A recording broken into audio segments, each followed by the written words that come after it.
The readings for the memorial of Saint Pius the 10th Pope. Okay, the first one is from Ezekiel chapter 37, verse 1 to 14. This is a very intense, I guess, vision that God gave to Ezekiel. I'm not 100% sure, because if he did raise these people from the dead and put life into them, I wonder what he did with them afterwards, because he had an army. And so I think this is a vision, but what really stuck out for me here, two things.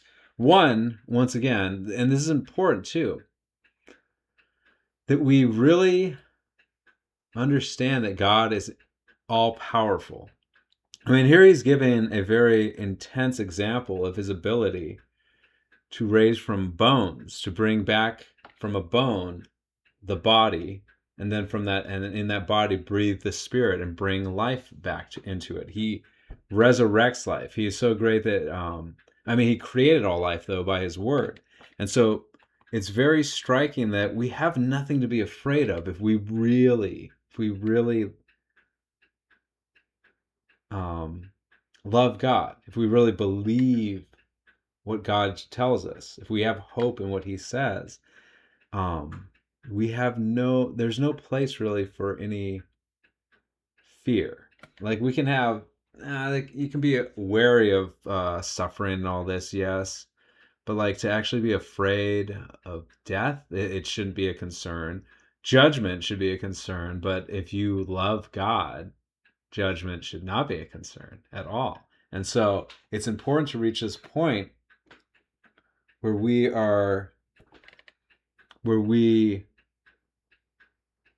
have that great faith in God and everything he says, and that great hope, that trust in everything he says, and that great love, that great charity, to will the good, to constantly do what is right, to seek to do what God wants, not what we want. And here's the second part that stuck out for me in this, is that God gave him this vision, but he also made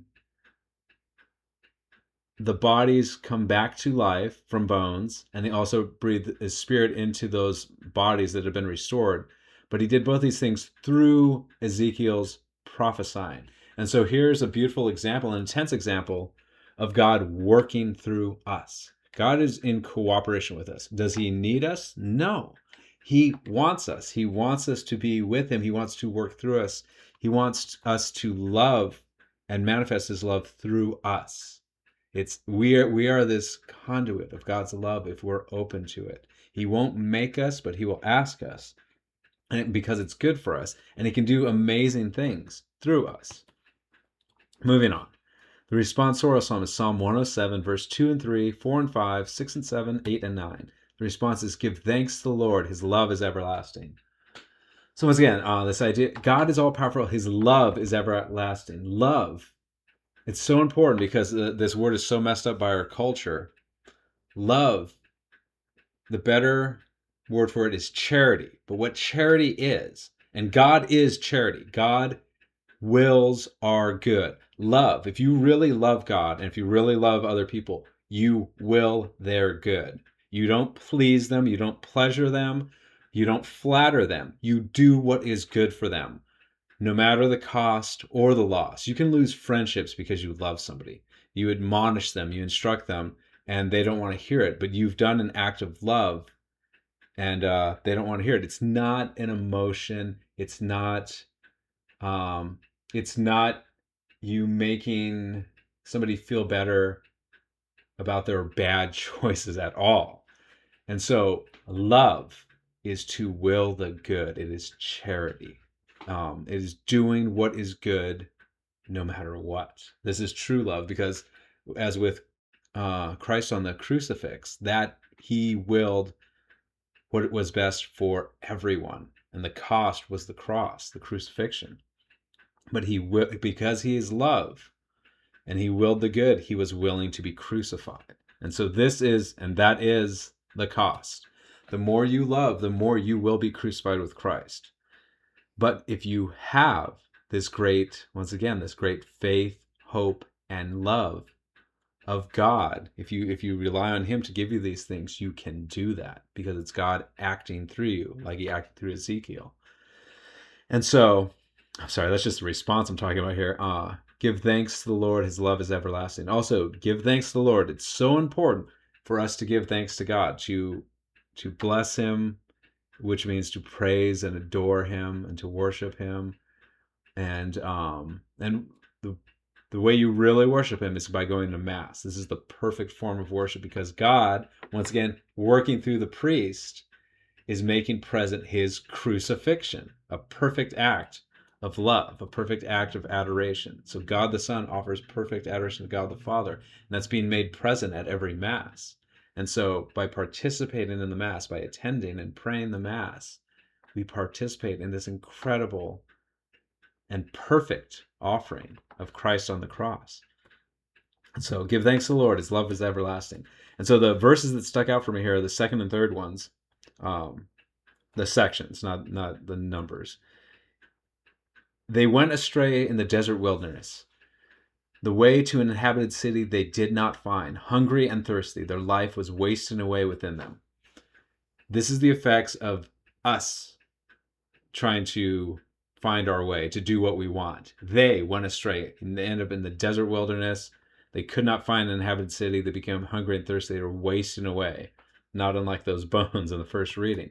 And so then the next verse, they cried to the Lord in their distress, and from their straits he rescued them, and he led them by a direct way to an inhabited city.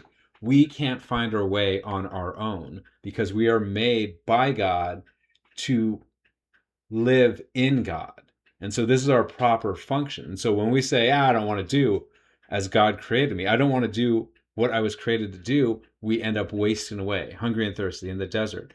With God, we are taken to a place of refuge where we are rescued. And so this is important. Without God and trusting in our own ways and powers, we waste away. Death waits for us. With God, we have shelter, we have security, we have everything we want and everything we were created for. So very important. And then the Alleluia verse, Psalm 25, verse 4b and 5a. Teach me your paths, my God. Guide me in your truth. Once again, this is highlighting our reliance on God. We ask God to show us what we are to do. God, help me to, walk in your path. Guide me in your truth. You, not me, you. And so it's so important that we are humble and we listen to God's will and do as he wants us to do because it's for our best. Since God is love, perfect charity, wills our good, wills our perfect good. It is so important that we listen to him because he wants what is best for us and he knows what is best for us and he will do what is best for us if we walk with him. If we rely on ourselves, we don't know. We don't have full knowledge. We don't have full power. We lack all these things. And so it's important for us to rely on he who is everything, who can bring back bones from the dead. He wants what is best for us. We should ask him what he wants us to do. And so the gospel is Matthew chapter 22, verse 34 to 40. I'm going to read the whole thing because it's not much. When the Pharisees heard that Jesus had silenced the Sadducees, they gathered together, and one of them, a scholar of the law, tested him by asking, Teacher, which commandment in the law is the greatest? He said to them, You shall love the Lord your God with all your heart, with all your soul, and with all your mind. This is the greatest and the first commandment. The second is like it. You shall love your neighbor as yourself. The whole law and the prophets depend on these two commandments. It's very straightforward. I'll just break down a little bit of it, but this is it. It's like Micah 6:8. You shall love the Lord. You have heard, O man, what is required of you. Do what is just. Love what is good. Walk humbly with the Lord. What God asks of us is very simple to understand. It's very difficult to do. It leads us to the cross in whatever form that may take in our lives. We will suffer and die many deaths, but we will be resurrected many times until we reach our final full death of our body.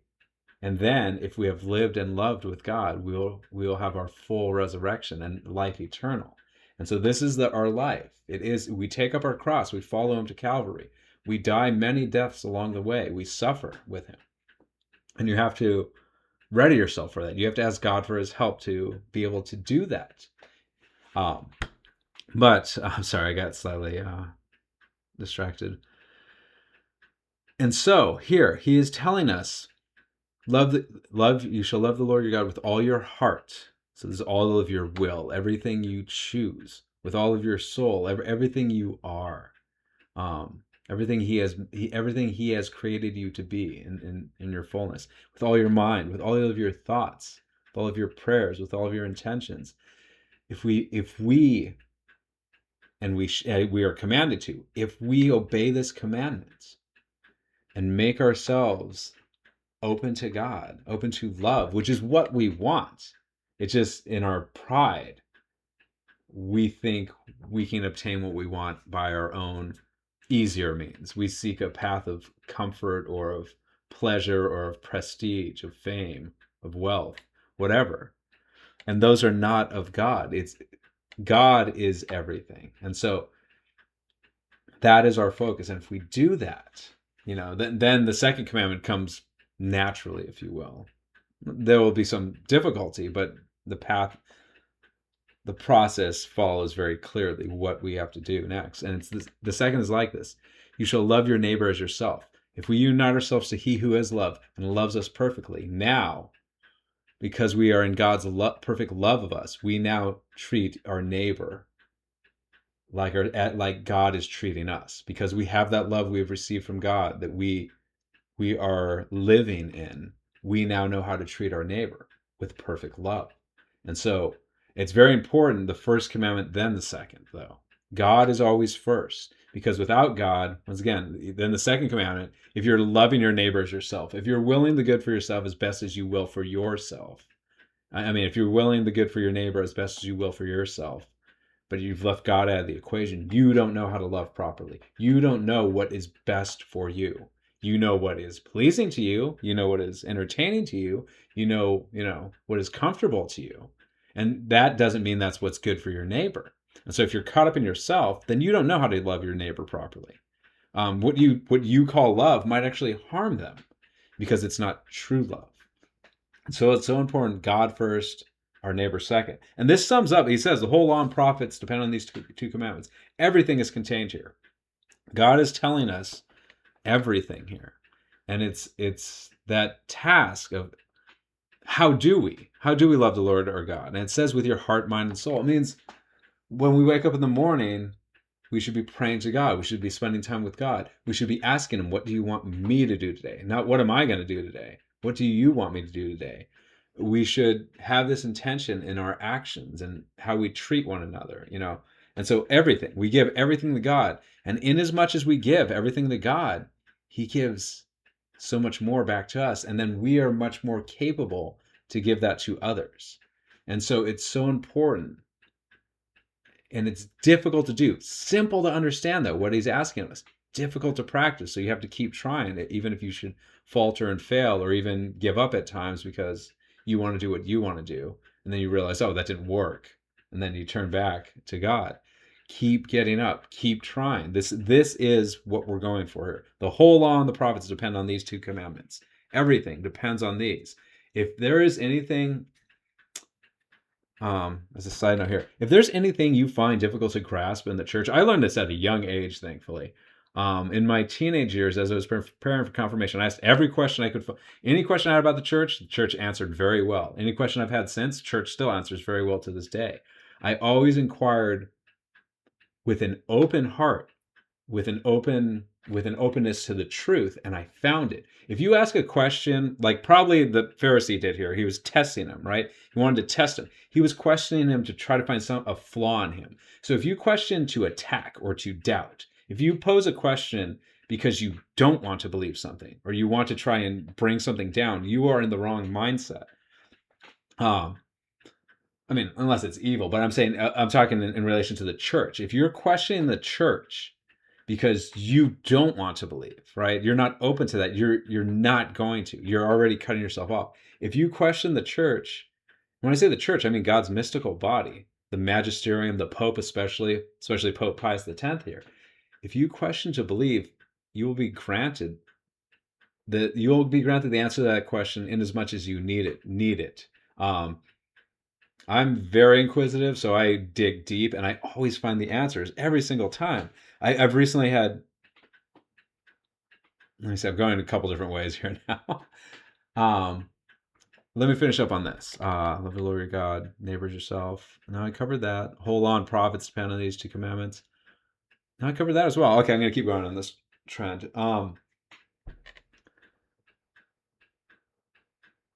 So it's important to seek God's truth openly, not to find a way to make your life more comfortable or more pleasing or more preferable to what you want to do. You say, God, what is your truth? And you go and seek it. You ask those who are wiser. Priests have been a great help for me. I've learned so much from these good priests God has given me. He's given me more priests too, even after me moving halfway across the country. I've always been surrounded by good priests. And so, but even that aside, with the catechism, with the writings of the popes and the fathers, it's so easy to find now too with online. There's so much stuff that's easily accessible that you can read over and meditate on. And so ask and seek with an open heart. Ask God what he wants of you, and ask him, if you're confused, ask him to help you find the answers that you need. Like I said, there's no answer I haven't been able to find yet. And I was going to talk, yes, Pope Pius X, and more recently, there's grave injustice done against the name of Pope Pius X, because there's a society, and I refer to them as a society or SSPX for clarification if they need it, but they are misusing his name because they're in schism. They're excommunicated. They have rebelled against God because they would not be obedient to God. They would not open their hearts and say, God, what do you want me to do? They did what they wanted to do, and now they've cut themselves off from God. They've thrown themselves in the desert, right? They went astray in the desert wilderness because they followed their own path. And if they would but do like this says, if they cry out to God in their distress, he'll rescue them. If they turn back to God in humility and obedience, but they are in pride and disobedience. So that's why God through the church has proclaimed them in schism. They are cut off from him. They are living in sin. They are endangering themselves unnecessarily. But they've done this because they chose their own path. Whereas, and like I said, they are shaming the great glory and name of Pius X by putting him in their name. And so that's why I don't refer to them by the way they want to refer themselves, because they're misusing not only him, they misuse St. Athanasius, St. Joan of Arc. I believe they misuse St. Padre Pio. They misuse all kinds of saints to try and make themselves feel better or feel justified in their rebellion against God. But rebellion against God is never justified. And so that's why I refer to them as society or SSPX if I have to, just because for clarity. But this is an important example if you know of them, or if you want to look into it, because there's some good stuff about them, and you want to see how following your own will and your own path leads you, as opposed to following God. When you are proud and you think you know better than God and the church he has established, you end up in the wilderness. You end up like these bones that Ezekiel finds, right?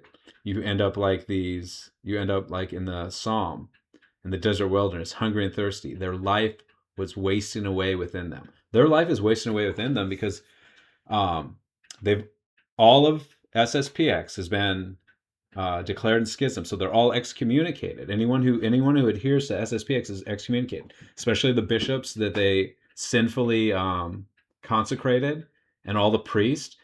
And not only that, all of their sacraments, I think pretty much at this point, are done in sin. It's an act of disobedience and pride every time they do these sacraments. But there's two sacraments that are actually invalid. They no longer have valid confession, and they do not have valid marriage. And so when they do these, there's no grace in those sacraments, especially confession. That's huge, because that really strikes me with the Psalm. This is a matter of time, and it's going to happen to them. Their life is wasting away. They have no confession. They have no absolution. They are wasting away. And so this is a terrible place they put themselves in because of their pride. And so it's so important to follow God because he is life. He's the one that can restore bones to life. He can bring our bodies back. He can bring our spirit back. And so you must follow God, not yourself. You have to rely on him. He's the one that shows us the way. And so these readings are very good for not only for Pius X, who was a great pope. Read up about him. He was a great leader of the church, and he did so many great things. He fought against insubordination, especially in clergy. Like he fought against the stuff that this corrupt society is misusing his name under his banner. They're trying to hide under his virtue, and it won't work because God sees through it. And so, yes, these are great readings. And is a great saint, and I pray to Saint Pius X to crush this rebellion that has been falsely started and continued in his name. And I have great hope for people caught up in this too, because while what they're doing is wrong and they're cutting themselves off from God's grace, he's going to chastise them. He's going to reveal to them the error of their ways, because it's what God does. He lets us know what we've done wrong so that we will turn back to him. And so they will be hungry and thirsty, and their life will waste away in them as long as they remain rebellious. But he's doing this, once again, to draw them back to himself. And I hope they turn back to him, because you do not want to die apart from God. You do not want to die cut off from God. And he will do what is just. And so and once again, it's so important. The error of their way comes because they did not love God with all their heart, their soul, and their mind. And that's why they got cut off from him. They loved God as they loved themselves first. They picked their will over God's will. And so now they are lost in the desert. And so it's important for us now to pray for them and to offer sacrifice for them. But do not, and when they come back to the church, for us to welcome them back into the treasury of our souls, as Sheen said, but do not take in their errors. So the church always takes in into her treasury of the saved souls. Anyone, we will welcome anyone into the church, but we will not take their lies and their falsehoods. God's truth alone rules the church. And so when we bring souls in, we bring that soul united with God, but none of its error. And so those are my thoughts for today. Ask for St. Pius X's intercession for ourselves in our lives and for those who are in schism and heresy and apostasy and anyone else who's cut off from the church. But especially those who have cut themselves off from the church after knowing God and then rebelling. It's such a terrible place to be, as opposed to those who have yet to learn about God. But pray for everyone that they may come into the church and follow God, because he is the one that loves us perfectly and teaches us how to love others perfectly, to truly will the good for others, not to will what we want, but what God wants.